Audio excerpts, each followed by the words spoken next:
What's going on, guys? Mira here, back again with another Genshin Impact video, and today I have a team building video for you guys.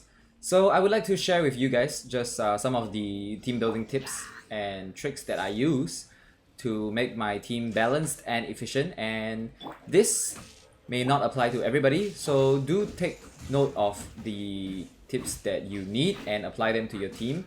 And yeah, let's just get into it.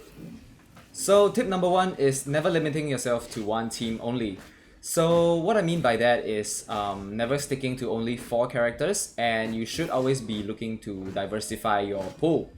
So I know a lot of beginner guides and other guides that you may have seen do recommend you to stick to one team, and that is generally a good idea at the start. But as you approach late game, maybe like AR40, AR45, you should be looking to diversify your team with multiple characters. And the reason for that is because domains will start getting harder.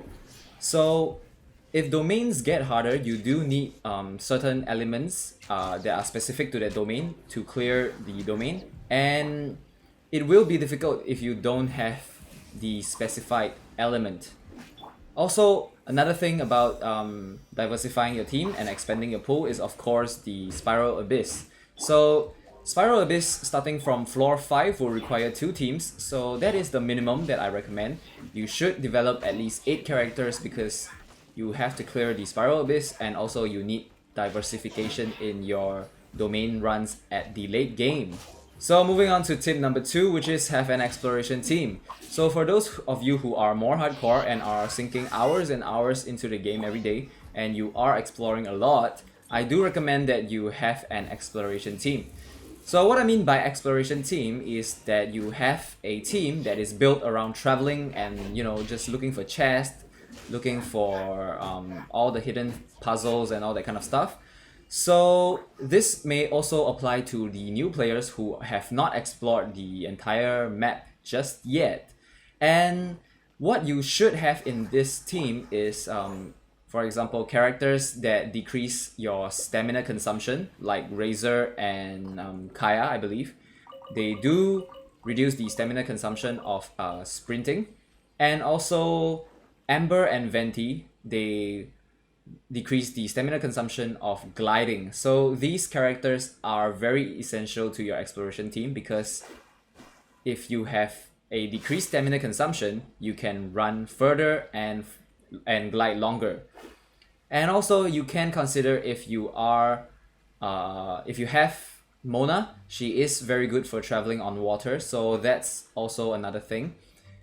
And also the last type of character is characters that can elevate you up to a higher platform. So for example, the Geo MC, Venti, and Keqing. So these characters can elevate your character upwards, so they are good for climbing cliffs and also collecting some Animalculus and Geoculus that you may not be able to reach by normal means.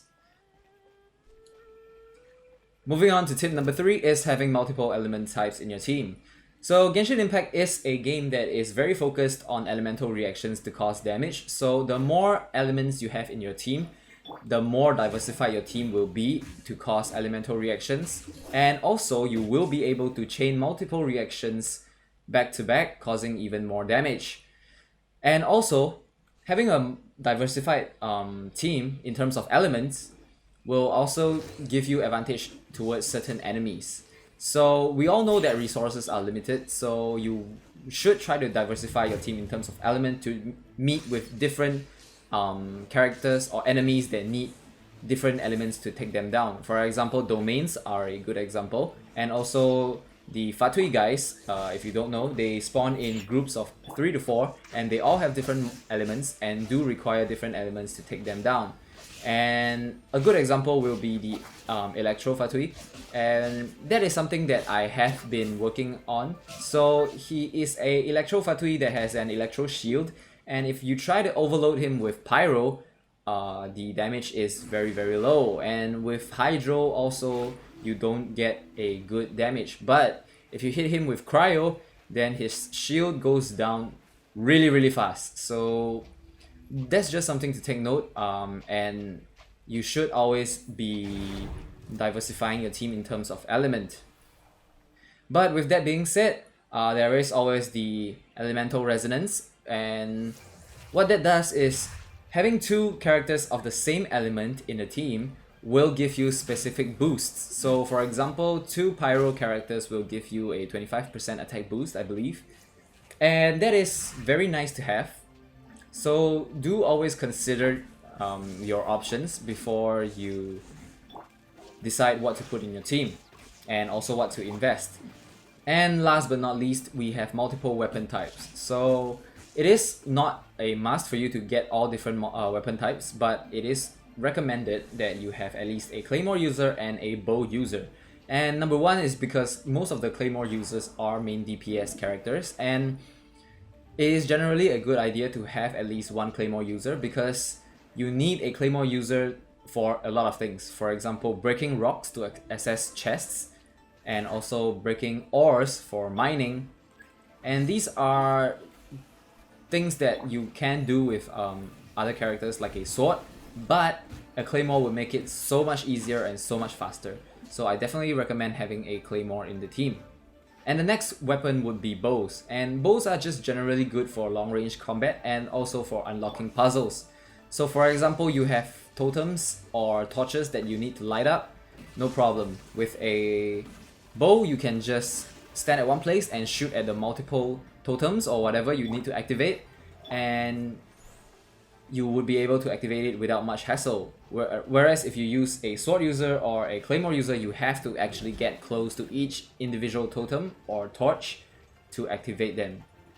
And also, having a bow in long range combat is very good for certain bosses. For example, Oceanid, you do need a bow user to deal with the airborne enemies that the Oceanid summons.